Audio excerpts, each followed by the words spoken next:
Boa noite, pessoal.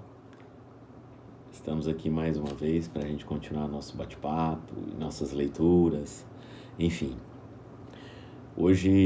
Ontem, né, o presidente deu um depoimento em rede nacional, né, um tanto quanto contra o que o próprio Ministério da Saúde tem nos pedido, né, o que os médicos têm nos pedido, né. A gente entende a preocupação, né, da questão econômica, né? Principalmente num país onde muita mão de obra é informal, muitas pessoas vivem do dia a dia, do picadinho, da venda de hoje, do lucro de hoje para comer hoje e amanhã. Então, realmente é uma questão a se analisar, mas a gente espera que isso não dure para a vida toda, a gente espera que já na semana que vem muitas coisas voltem ao normal, de maneira razoável. Muitas empresas não pararam, diminuíram a velocidade, afastaram funcionários do grupo de risco. O que mais preocupa mesmo são essas pessoas do comércio, onde tem shoppings, feiras, né? Isso acho que é o que mais está sendo prejudicado. Mas, se Deus quiser, tudo estará retomando aí seus trabalhos o mais rápido possível. O condomínio aqui que eu moro abriu exceção para que alguns feirantes venham, alguns ambulantes, né, algumas bancas de alimentação venham, em número reduzido, mas que façam entregas dentro do próprio condomínio. A pessoa não pode ir lá comprar. Ela foi anunciado nos grupos do condomínio, por e-mail, os telefones das pessoas que farão as entregas e os produtos que estarão disponíveis. Então a gente vê que algumas coisas se adaptam, né? Nem todas, né? Para a nossa conversa de hoje, eu separei aqui uma leitura do Evangelho de Mateus, mas ela aparece também em Marcos e em Lucas, que é a parábola do semeador. Eu acho ela muito condizente com o tempo que a gente está vivendo, né? Da perspectiva de que qual proveito tiraremos dessa situação quando ela passar. Porque ela vai passar. Muitas coisas vão ser mudadas, muitas coisas vão ser transformadas. Aquilo que eu falei ontem, da gente deixar morrer tudo que for de ruim em nós, né? Para ficar só aquilo que ainda tiver potencialidade de melhorar. E essa parábola eu acho que ela tem muito a ver com esse momento.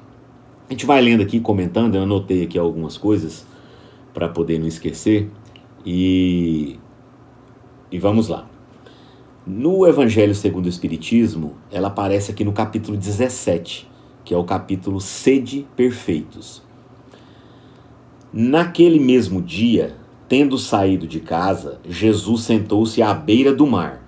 Logo se reuniu grande multidão à sua volta, o que o levou a entrar numa barca, onde se sentou, permanecendo na margem todo o povo. Jesus entrou num barco e ficou dentro d'água, né, como ele sempre fazia, e ficou ali aquela multidão à beira-mar para escutá-lo. Disse então muitas coisas por parábolas, falando-lhes assim. Desse primeiro trecho aqui é importante a gente anotar algumas coisas, né?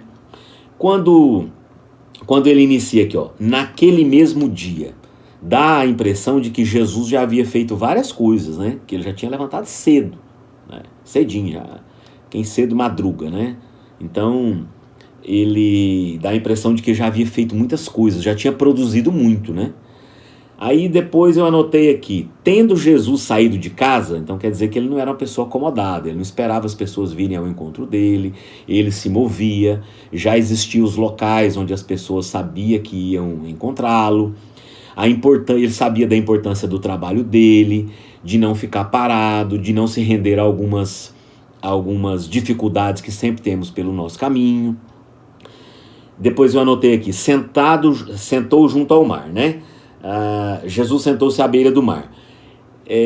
O mar pode significar para nós aqui nessa parábola, né, as nossas experiências, os nossos dilemas, os nossos conflitos, a imensidão de problemas que temos. Sentou-se junto ao mar. Sentar-se junto ao mar é como se ele aguardasse pelas pessoas. Ele sabia que ia ser procurado. Ele não estava ali, olha ali Jesus. Não, ele sabia que ia ser procurado. Então a gente nota o que aí? A paciência, a humildade, a consciência que Jesus tinha da importância do seu trabalho, né, da sua missão. Outra coisa que eu separei aqui, reuniu grande multidão em busca, né? Então a gente vê até hoje, né, a multidão de solitários, de depressivos, de arrependidos, de culpados, de aflitos, de doentes, de tudo quanto é tipo de doença, doenças físicas, mentais, doenças da alma, né? Disse então muitas coisas por parábolas, né? A parábola a gente sabe que é a linguagem, né, figurativa para aquela infância espiritual que aquele povo vivia, né? Então Jesus não tinha como falar uma linguagem muito rebuscada. Então ele falava por parábolas, como se estivesse dando um mingau para uma criança. Então vamos lá. Aquele que semeia, aí ele segue aqui com o evangelho. Aquele que semeia saiu a semear. Então assim, a gente entendendo que essa semente é o evangelho, né? É a palavra de Deus. Aquele que semeia saiu a semear. E semeando, uma parte da semente caiu ao longo do caminho. A gente vai ver que é dividido em 4 partes, né?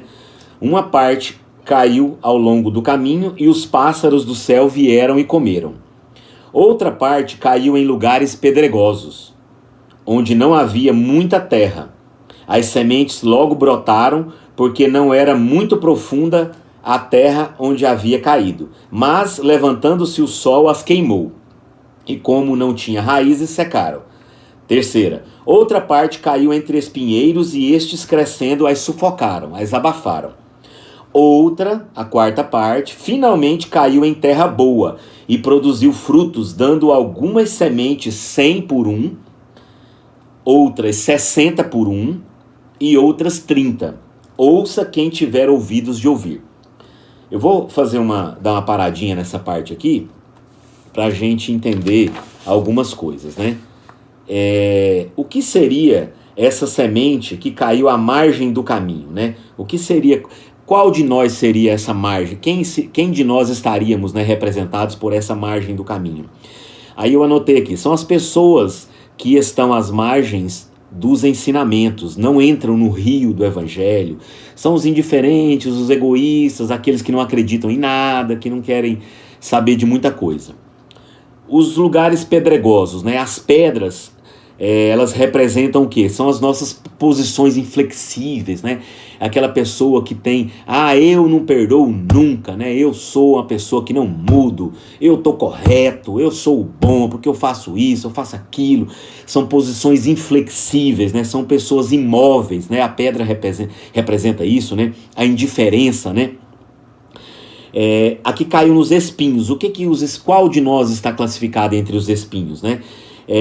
Melhor ficar como está, já estou velho para mudanças, a comodidade, a inércia, né? Não, já não é hora mais para isso, né? Aquela história lá do Gamaliel com Samônio na casa do caminho, né? Para quem lê o livro Paulo Estevão.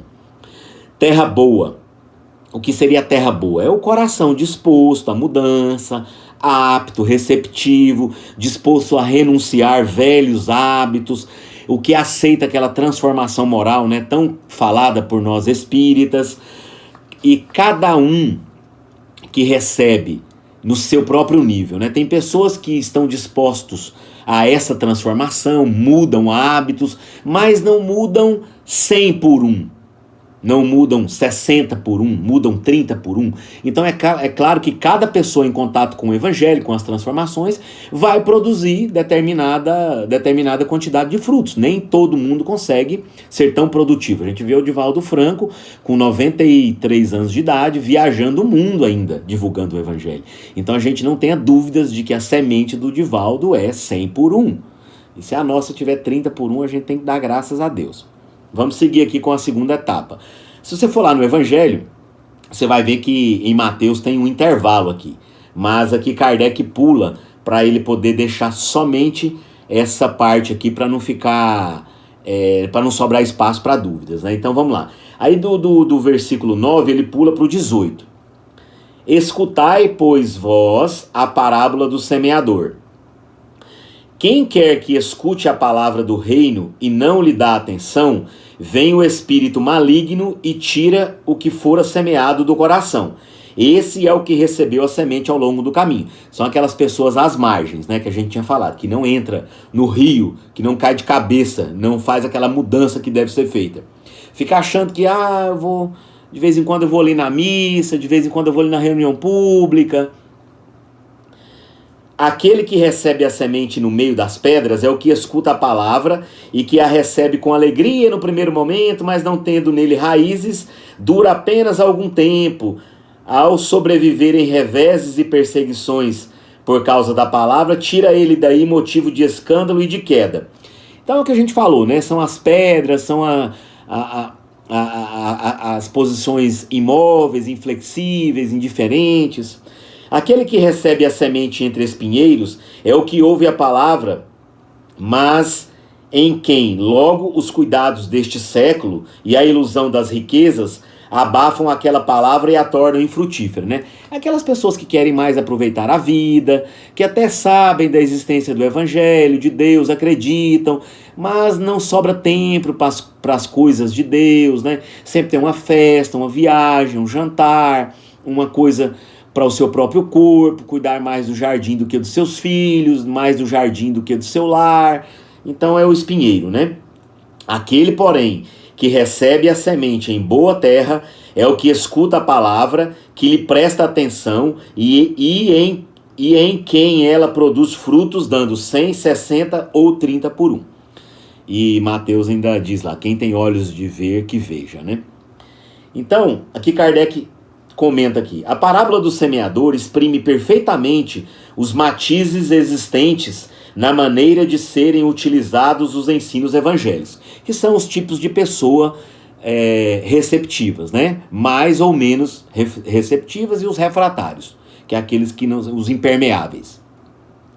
De fato, quantas pessoas existem para as quais ele não passa de letra morta, né? À maneira da semente caída sobre pedregulhos que não produz nenhum fruto. Aqui ele dá um exemplo dentro dos 4, né, que poderia ser o primeiro também, a margem do caminho, que estaria bem falada, né? Então, o que eu entendo desse momento que está passando, né? Que esse momento que a gente está passando, plante várias sementes em nós, né? Para que renovem muitas coisas que estão adormecidas na nossa alma, né, nos nossos corações, né, porque somos espíritos imortais, já vivemos infinitas vidas, e já vivemos inúmeras, né, infinitas não, já vivemos inúmeras vidas, né, então tem muita coisa na gente que já fizemos, que não deu certo, e que talvez agora, com essa vibração mundial aí, né, tantas pessoas com medo de morrer, com medo de quebrar as suas empresas, talvez seja um momento, né, da gente deixar essa semente, né, que a gente sabe que não tá legal em nós, no comportamento, que esse comportamento que a gente não sabe, que não tá legal em nós, então que venha essa semente novamente, que a gente não deixe que nem pedras, que não fiquem à margem, que nem espinhos mate ela dessa vez, porque somos nós que vamos dizer para essas transformações, para essas sementes que estão chegando. Eu vou ser o que para ela? Eu vou ser a margem, eu vou ser uma pedra, ou eu vou ser um espinheiro? Não, dessa vez eu vou ser uma terra boa. Nem que dê 30 por 1, mas dessa vez eu vou ser terra boa. Eu não aguento mais certos comportamentos, não aguento mais o egoísmo, não aguento mais a falta de perdão, não aguento mais a individualidade, não aguento mais não falar bom dia, não aguento mais não falar boa tarde, não cumprimentar as pessoas, não aguento mais não dizer muito obrigado, não aguento mais a indiferença, a ingratidão. Então, eu creio que essa passagem do coronavírus pode ser um momento de muita mudança, que traga muitas sementes para as nossas terras interiores, né?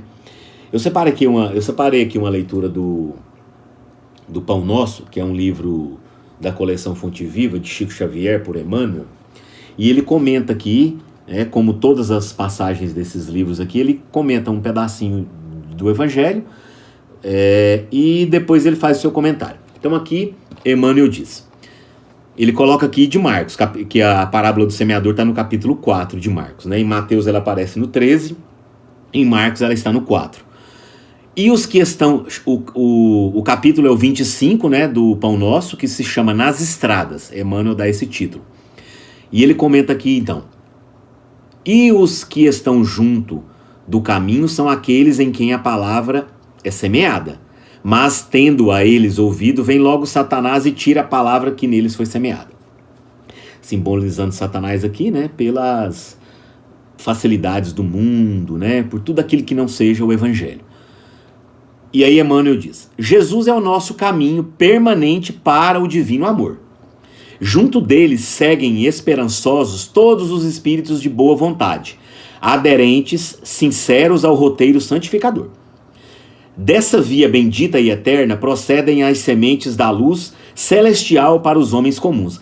Essa via bendita e eterna é essa conexão, né, com Jesus, com o evangelho, com as coisas de Deus. Faz-se imprescindível muita observação das criaturas, para que o tesouro não lhes passe despercebido. A semente santificante virá sempre, entre as mais variadas circunstâncias. Olha só, eu acabei de falar isso, o coronavírus então está trazendo sementes para nós. Qual ocorre ao vento generoso que espalha entre as plantas os princípios da vida, espontaneamente, a bondade invisível distribui com todos os corações a oportunidade de acesso à senda do amor. Quase sempre, a centelha divina aparece nos acontecimentos vulgares de cada dia. Num livro, numa particularidade insignificante do trabalho, aqui vulgares nesse sentido aqui, assim, coisas do cotidiano. Num livro, numa particularidade insignificante do trabalho, na prestimosa observação de um amigo. Ponto. Se o terreno de teu coração vive ocupado por ervas daninhas, e se já recebeste o princípio celeste, cultiva-o com devotamento, abrigando-o nas leiras da tua alma. O verbo humano pode falhar, mas a palavra do Senhor é imperecível, não morre nunca. Aceita-a e cumpre-a, porque se te furtas ao imperativo da vida eterna, cedo ou tarde o anjo da angústia te visitará o espírito, indicando-te novos rumos, né? O que ele está dizendo para a gente aqui? Se você quer esconder do evangelho, se você quer correr das coisas de Deus, né? Se você se furta aos imperativos da vida eterna, cedo ou tarde, com certeza a depressão, o desapontamento, a doença, até mesmo o suicídio, a gente sabe, pode te visitar, né? Mudando os rumos da sua vida. Então, aproveita agora, né? Enquanto você tem essa oportunidade, né, de contato com o evangelho, da maneira simples, da maneira que você conseguir, da maneira inicial, como qualquer aluno começa em qualquer curso de faculdade, ou como qualquer criança começa na sua escola, se aproxime do evangelho, faça boas leituras, né? Faça orações, né? Não tenha vergonha, silencie-se, busque lá o isolamento no seu quarto, no quarto do seu coração, né? Comece pelo Pai Nosso, né? Mentalizando cada passagem daquela, né? Pai Nosso que estais nos céus, entenda o que isso significa, olha a importância, olha aonde Deus está, num lugar maravilhoso, nos céus, né? Olha então, mas mesmo estando nos céus, ele não está distante de nós. Então inicie pelo Pai Nosso, pela oração de São Francisco, por qual oração que você quiser. O Evangelho gosta de fazer suas próprias orações, não tem nenhum problema. Então vamos aproveitar momentos raros como esse de transformação mundial para que mude muitas coisas em nós também. Sejamos nós a mudança que queremos para o nosso planeta e para nós mesmos. Muito obrigado a todos, fiquem todos em paz, que Jesus continue conosco. Muito obrigado pelo carinho.